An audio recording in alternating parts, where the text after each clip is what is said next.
Hello everyone. Continuing with our series on Python data structure, today I am going to discuss the last of the Python sequential data structure, that is set.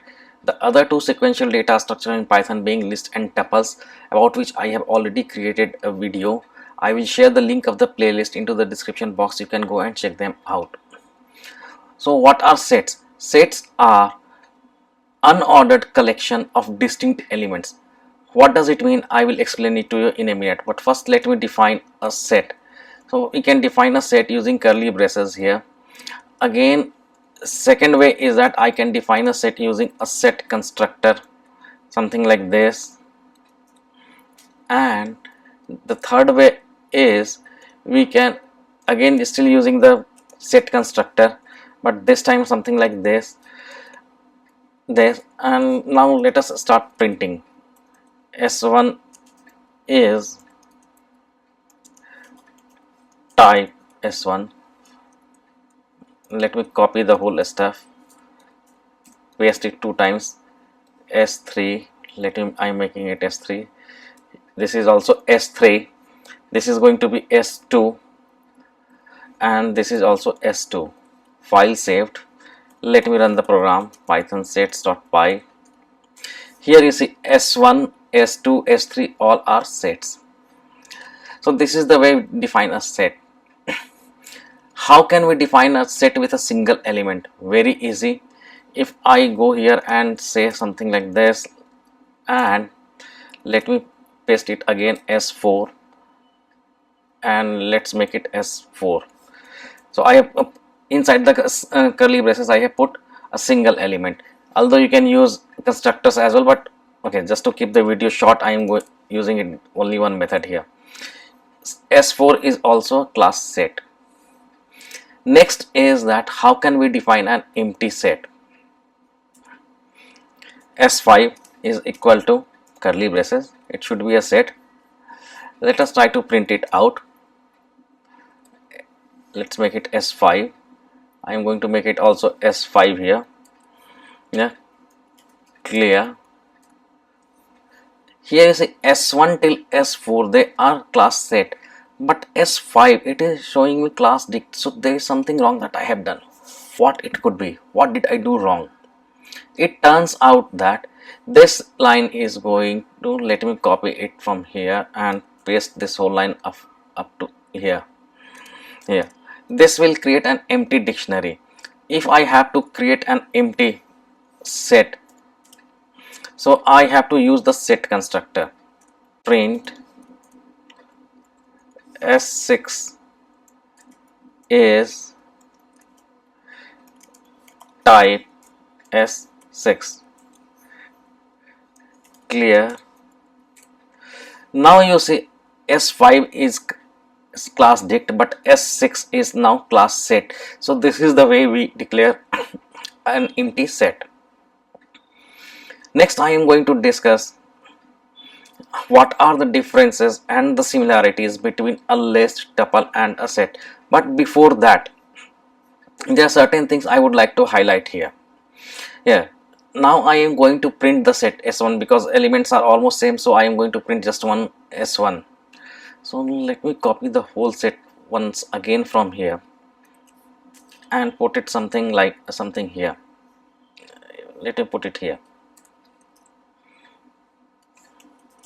Print S1, and let me make everything up to here comment.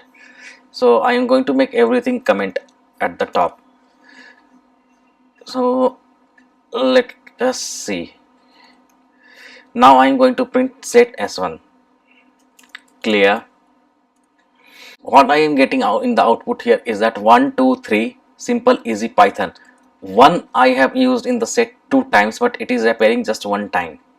Here you see there is one at the beginning and one again in the middle. If I try to run this program one more time, let us see. Here you see now Python is coming first, then 1, 2, 3 easy and simple. So what are the two things that I infer from here is that even if we put a duplicate element, or if an element is occurring, if it is coming multiple times, set is going to get rid of all those multiple occurrences and it is going to print only one time. It means that sets do not allow duplicate elements. This is what I said earlier, distinct elements. When I was defining set, I had said that set is an unordered collection of distinct elements. Distinct means that element is only once. So sets do not allow duplicate elements. Second thing that I want you to notice here is that the order is not getting preserved here. I have written the elements in S1 like 1, 2, 3, 1 simple easy Python, but if you see here it is printing me when I'm trying to print it Python 1, 2, 3 easy simple. It means that it is unordered, and that's the reason sets do not support indexing and slicing. With this, let us quickly jump into what are the similarities and differences sets have with lists and tuples. Okay, so here I am, list, tuple and set. Let us first of all go through the similarities. All the three can have heterogeneous elements. What does it mean is that it can have type integer, type str, type boolean, or any other type. So all the three can have heterogeneous elements. Nesting is possible in all the three, list, tuple and sets. Lists are represented by square brackets. If you see it over here, square brackets, whereas tuples are represented by round brackets and sets by curly braces. Coming on to the differences, both list and tuples, they can have duplicate elements, but sets do not allow duplicate elements. You have just seen it. Lists are mutable. What does it mean is that once you have created a list, you can add an element to it, you can remove an element to it, or you can change an element inside the list to some other element. On the other hand, tuples are immutable. Sets are, I will say, partially mutable in the sense that you can add or remove elements into the set, but you cannot change the elements inside the set once it is defined. And if we have defined a frozen set, then even that is not allowed. List and tuples are ordered, whereas sets are unordered, and that is the reason list and tuples they support indexing and slicing, whereas sets do not support indexing and slicing because the order is not fixed. So you never know when you are going to access the element using index or slicing, which element is going to come up over there. And this is the last point, is what I have already described. In the list, elements can be changed or removed. In tuples, they are immutable, you cannot do anything. In sets, elements cannot be changed once you have defined. Of course, you can add and remove them. With this background, let us quickly jump on to some of the methods that the sets support. Let me copy this set here. I am going to start with add method. So s1 dot add, let us say I am going to add an element 6. So it is simply going to add an element into the existing set. I am making it a comment, so only this line is getting printed out. Now you see 6 has been added here to the set. Let's make it again a comment. Copy method, it is going to create a shallow copy. s1 dot copy, and I'm going to create another set, let us say s dot underscore copy, and it is going to create a shallow copy. There are two types of copies. One is called shallow copy and another one is called deep copy. What is the difference between them? That is a subject matter for altogether a different video. Now I can print s1 and print s underscore copy. Save the program, clear the terminal, run it. Here you see it has been created a copy of it.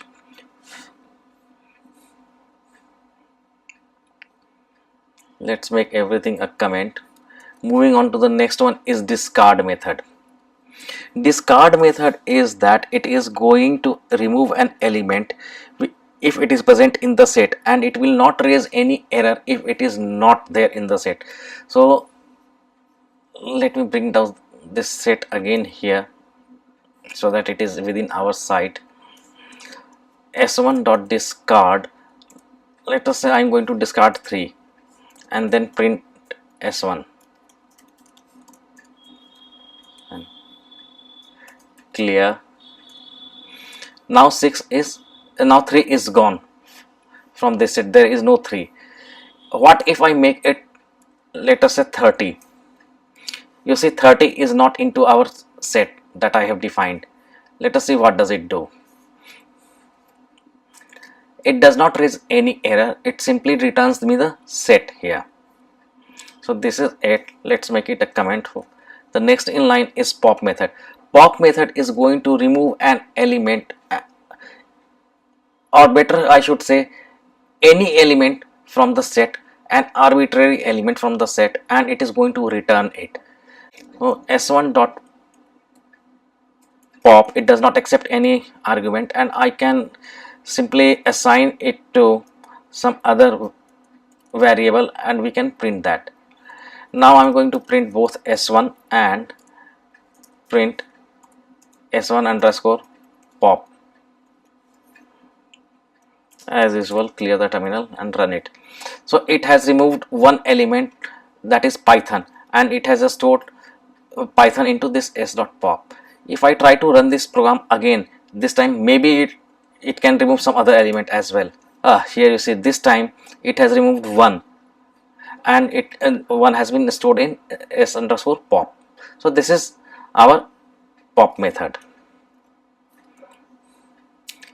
Remove. What does remove do? Let me first of all bring this down here again, because it should remain within our sight. I am going to try to remove 2.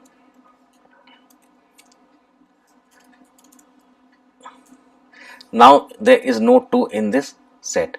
What if I try to remove 22? Now remember 22 is not in our set. So what does it do? That is interesting to check. Now you see it is raising a key error. So that is the difference between the discard and the remove. In case of discard, if the element is not present in the set, it is simply going to return me the set again without raising any error. But remove method is going to raise a key error here. So far so good. Let's make it a comment. Update method. Update method is going to update our, it is very much update our set. It is very much like union. So let me copy one more set from top here. Let's copy s2. Where am I? Here, s2. Because both are one and the same. What I am going to do here is that I am going to remove this SimpleEasyPython from here, and update is going to update the set s1 with s2, the elements from s2, and if the elements are getting repeated, then it is going to remove the duplicates. It is very much like union. As I said earlier, the only difference between union, here you see 1 2 3 1 1 2 3 1, it was getting repeated here, and SimpleEasyPython, that is into our output. The difference between union and the update is that update makes changes into the existing set, whereas union makes changes into, union returns a new set altogether.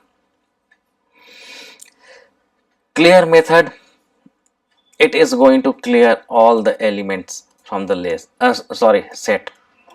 So if I print now s1, it is going, let me make it a comment. So if I run this program now, I should be getting an empty set. Here you see I am getting a null set here. With this we have covered almost 8 or 9 methods related to sets.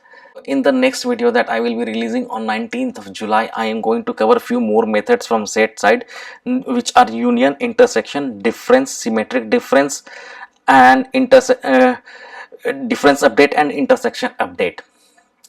So till that time, happy coding.